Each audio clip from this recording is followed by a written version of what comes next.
Welcome, everyone, and thank you so much for being here. I know there's a million places you could be on a Sunday night, but you've chosen to be here and are supporting the arts and local artists. So thank you so much. We really appreciate each and every one of you for taking the time. I'm LeGrande Lolo. I'm one of the co-producers, choreographers, and performers for tonight. So I'm just kind of putting on a lot of hats this evening, so you'll see me out and about. But I wanted to introduce and welcome you all personally to this wonderful show that has been a labor of love for everyone involved and is very close to our hearts. We hope that you're touched and have conversation and engage with the material in a meaningful way, and that if anything, something goes with you after this show. And that's our hope, that something you take from this show you can apply to your actual lives and draw meaning from. But without further ado, as a species, we're carrying a shadow that's growing darker by the day. We see it in our wars, in our destruction of the earth, in our capacity to turn away from suffering, in our ability to justify almost anything. Carl Jung warned us that our collective shadow, all that destructive potential we refuse to see in ourselves, would become the greatest threat to our survival, not some external enemy, but our own denied darkness. Every time we point fingers at evil, out there, we push our own capacity for destruction deeper into shadow. Every time we say, I could never do that, we hide another piece of our whole humanity. Our collective shadow doesn't disappear when we deny it. It grows stronger, more volatile, more destructive. It shows up in our politics, in our technologies, in our relationships, and with the planet itself. And when we're tempted to think of ourselves as the most spiritually upright, the most good, we are really covering our darkest shadows. This is one of the dangers with all that is organized of performative spirituality and religion. We can't heal what we won't face. We can't transform what we won't own. Our survival might depend on our courage to look at the darkness we're all carrying. To misquote St. Thomas, if we bring forth that which is within us, what we bring forth will save us. If we do not bring forth what is within us, what we do not bring forth will destroy us. Best thing to do instead of turning away from suffering is to bury your face in it. So deep your anger explodes and ejects you from the constraints of having to follow social norms and rules. I commend everyone everywhere to do that now. Sincerely by Fuck Feeling Shit. Thank you and have a lovely evening. Enjoy the show.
Musings by Rick Ladd.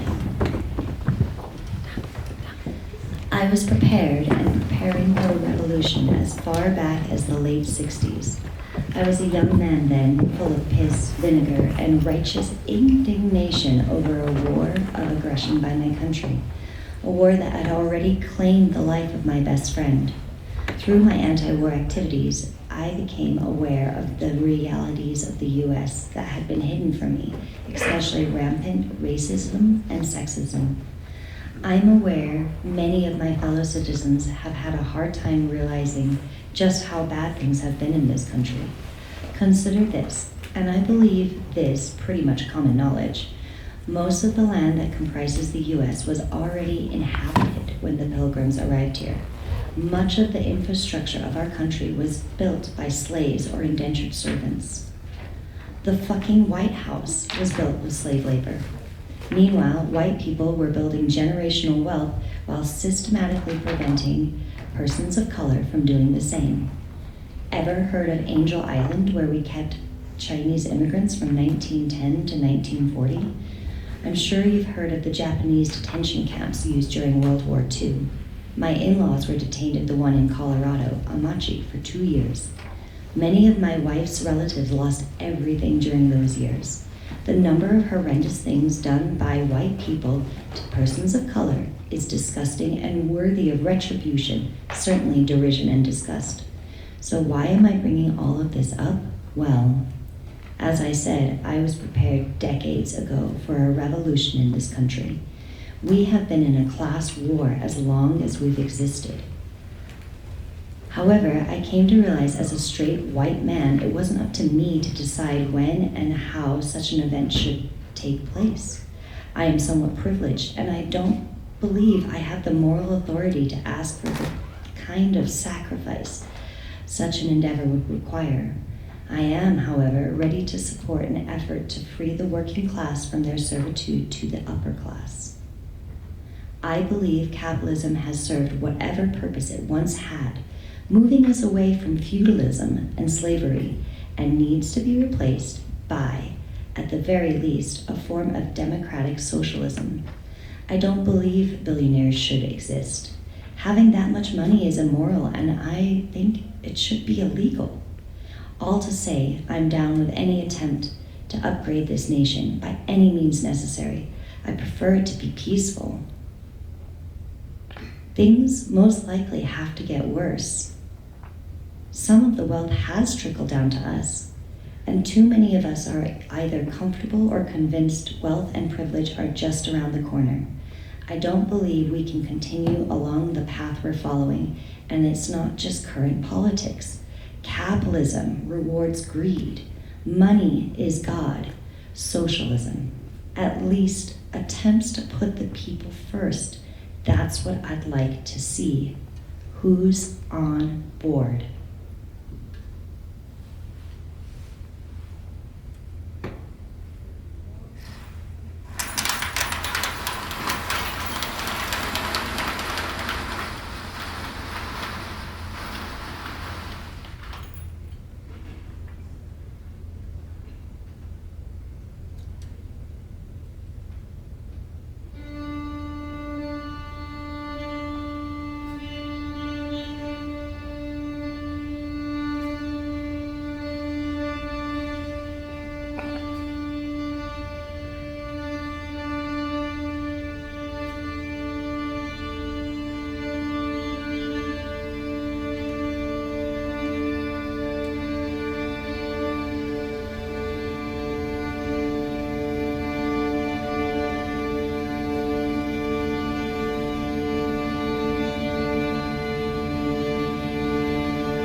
What the hell am I doing?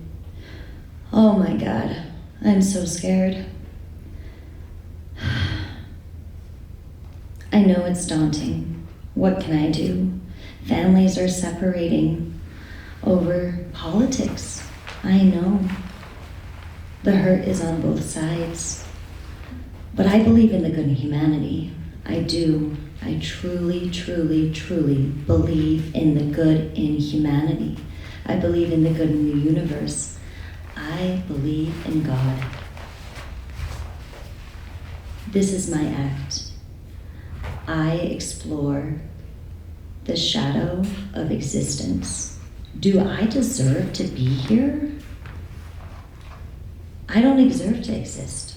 I come from evil apartheid and colonialism, systems of greed versus need.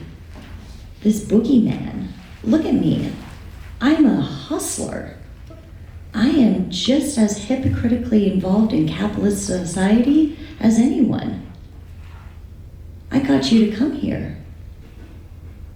Well, maybe I didn't, but I arranged it. Oh my God, what am I doing?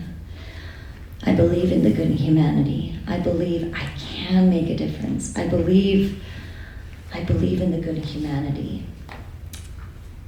I have a unique perspective and a unique platform.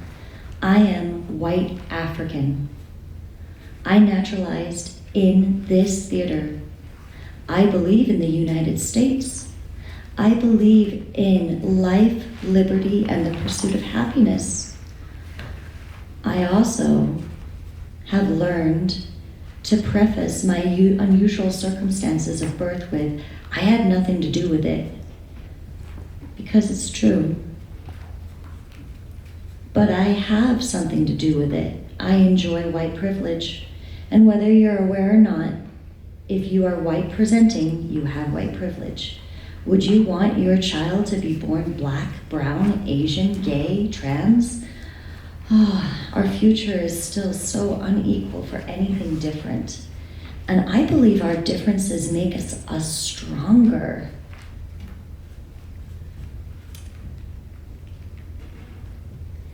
Uniting everyone is the recognition of need and greed. We all want to take care of ourselves and our families. We all want a better future for our children. But how? How can we provide that? If we destroy the planet, if we destroy equal rights, oh, I don't know what I'm doing. I don't know, but I am trying. I just want to have conversations. I want peace. I want love. I want equal opportunities. I want decolonization.